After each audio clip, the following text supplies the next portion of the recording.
I should be writing number 381 for the week of August 14th, 2017. Hi there, welcome to I Should Be Writing, the podcast for wannabe fiction writer. I'm your host, Mur. I'm having a little bit of weird time shift here because to you, it is August 14th.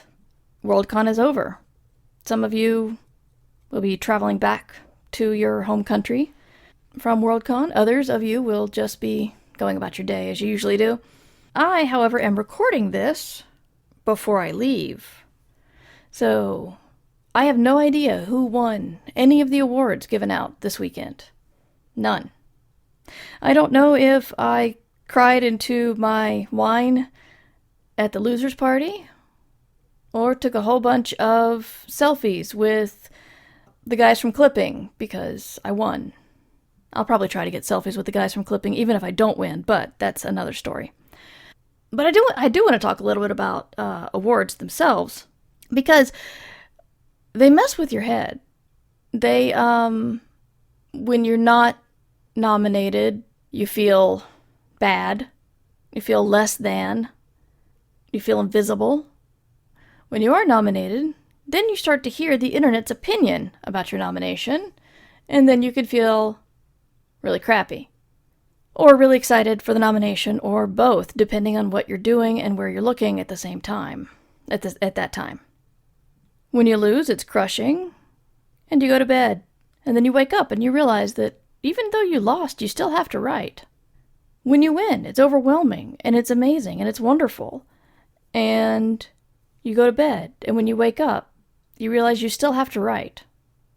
Only you also need to make room on your desk or your wall for your award. So they really don't matter, and yet we want them more than we want air. And that's not healthy, but, there it is. But I'm just saying that there are some bestsellers who never get nominated. There's some winners who are below the poverty line. There's some winners who go into obscurity. Have you ever looked at who won the science fiction awards from, say, 30 years ago? And see how many you've heard of. It all comes down to what you have control over. And as I said in my last podcast, I don't know whether I spent Saturday hungover and depressed or hungover and elated, but then I realized the one thing I did have control over was the hangover. So I'm hoping I don't indulge too much on Friday, and if I do, I hope I hydrate really well. Or I should be putting that in past tense, shouldn't I? I hope I will have hydrated. Whatever. But in times like this, you grasp what you have control over, and what I have control over is my writing and my podcasting, and I will keep doing podcasting even if I lost the Hugo.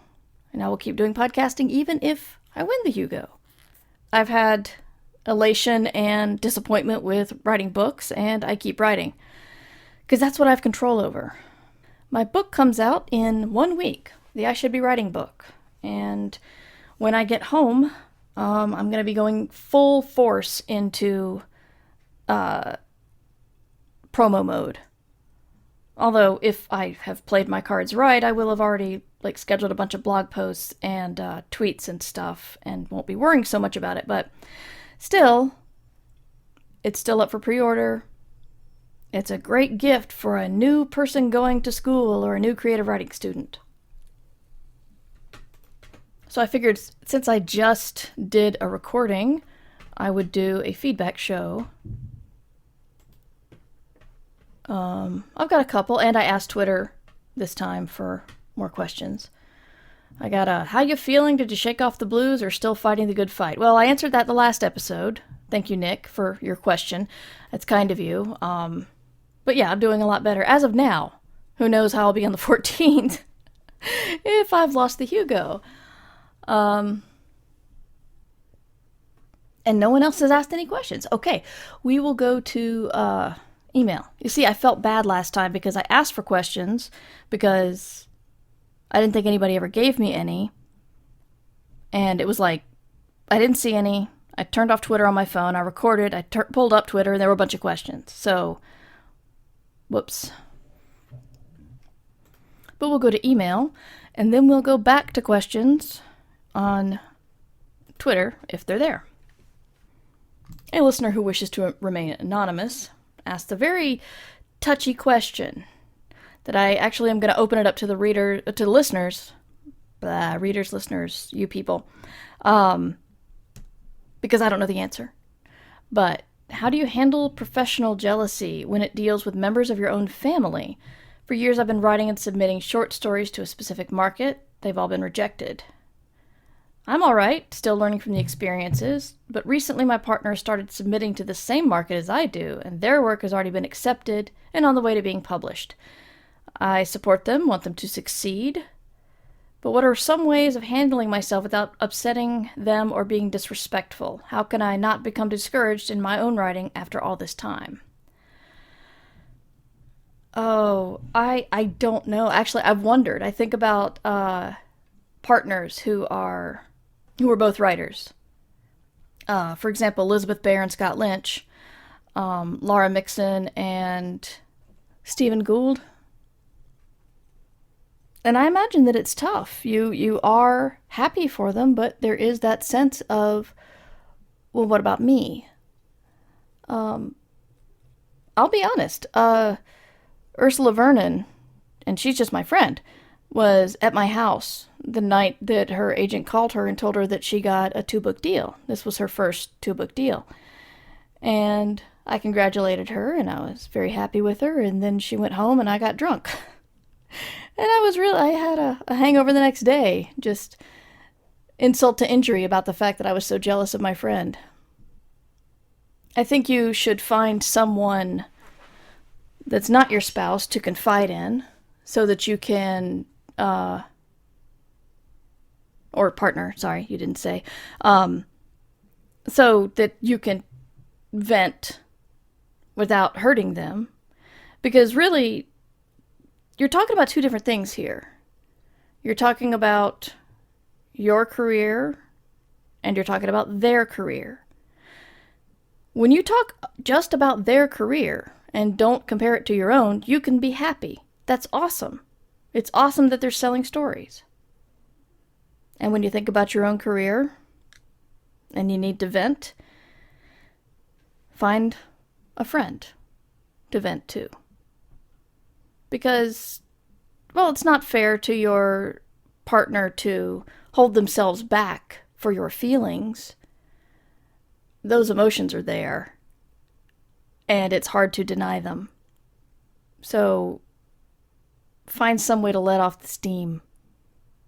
I'm going to see if any of my friends with spouses who are also writers can contribute to this question.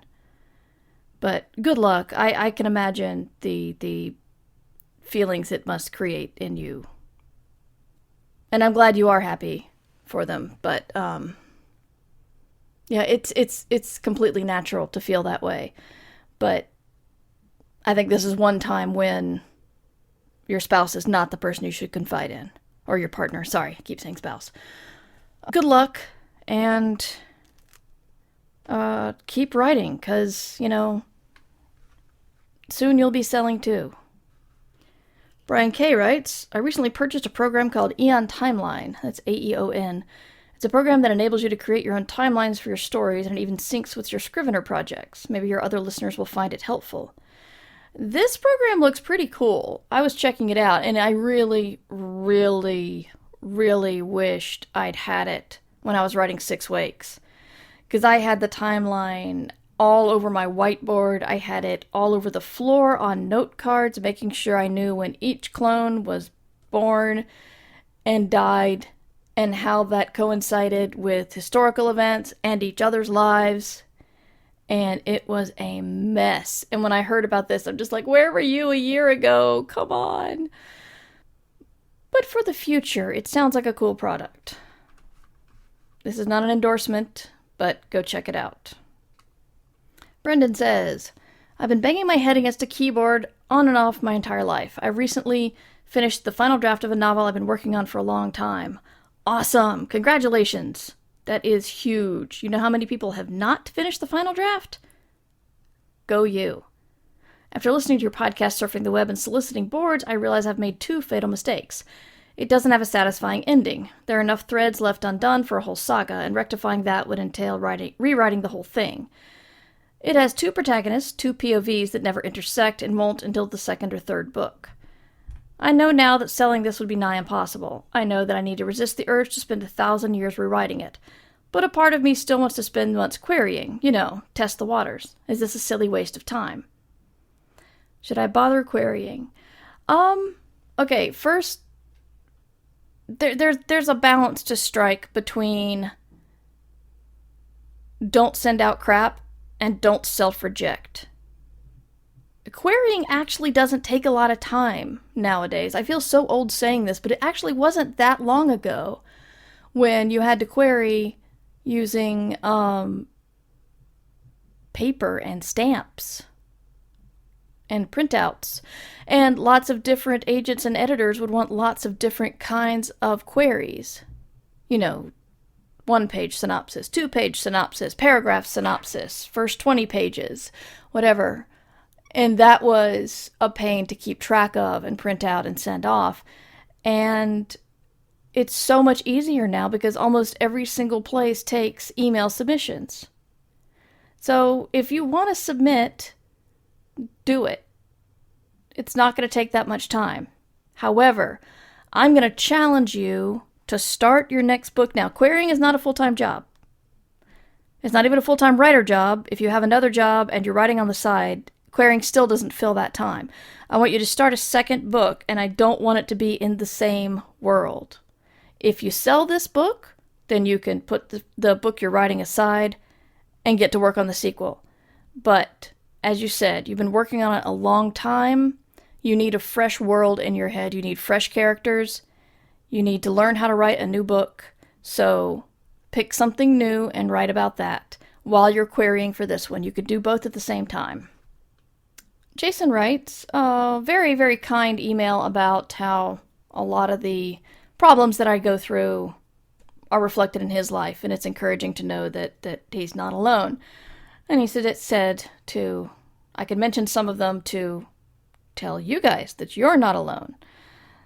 So the curse of talent when you're told how good your writing is when you're a child, and then you get actually challenged when you're older and it's the first time, then you think you failed. This is why I keep telling my daughter how important hard work is. I try not to tell her how smart she is. Because again, like I said earlier, there are things you can control. How much hard work you do is something you can control. How much talent you have, not really. The question Jason has is, what are your thoughts on unpublished writers having published blogs? I'm thinking of publishing a blog to fill those times when I'm letting the story percolate in my head. A blog that helps me talk out plot points or goes into the reasons I'm not writing at that time. Maybe even put potential scenes from the story in there. You're not an unpublished writer having a published blog. You're a person having a blog. All sorts of people have blogs. Doesn't matter what stage of their writing career they're in, or even if they even want a writing career. And it's good to have an online presence because if you do sell something, then your editors and agents are going to Google you to find out who you are. And yeah, everything you said is fine. Talk about the writing process, talk about what's going on with you, talk about scenes. Just know that when you put it online, people are going to give you their opinion. And if some rando finds you, they might give you an opinion you really don't want to read. That's the only downside I can see. So yeah, start a blog. Why not? How about now, Twitter? Do you have anything? Nope. People like my tweet about the healthcare bill, but no one's actually asking any questions. Okay. Well, my magic time-shifted podcast is done. Reminder, Ditch Diggers will be returning next month. Matt is moving and finishing a book and super stressed, and I'm traveling, so we just decided to take August off. So don't worry. The new Merverse should be up either now or shortly, and it's not going to change your feed, but things should be more streamlined. And remember, I Should Be Writing comes out next Tuesday. How crazy is that? Please pick up your copy, pre-order your copy, whatever. I hope you get it. I hope you like it. Because if you do, then we might be able to make a Ditch Diggers book. Might. Crossing fingers. Anyway, Merverse.com is where you'll find the blog, and it might look a lot different now.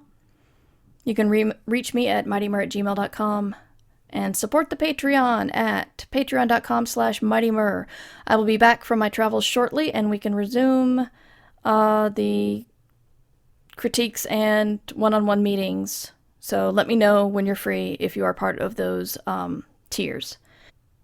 Let's see. Buy my book, go to the website, support the Patreon, and then I end it by saying you should be writing. That's it. That's the podcast. See you next time. When next we speak, the book will be out. And I'll know who won the Hugo.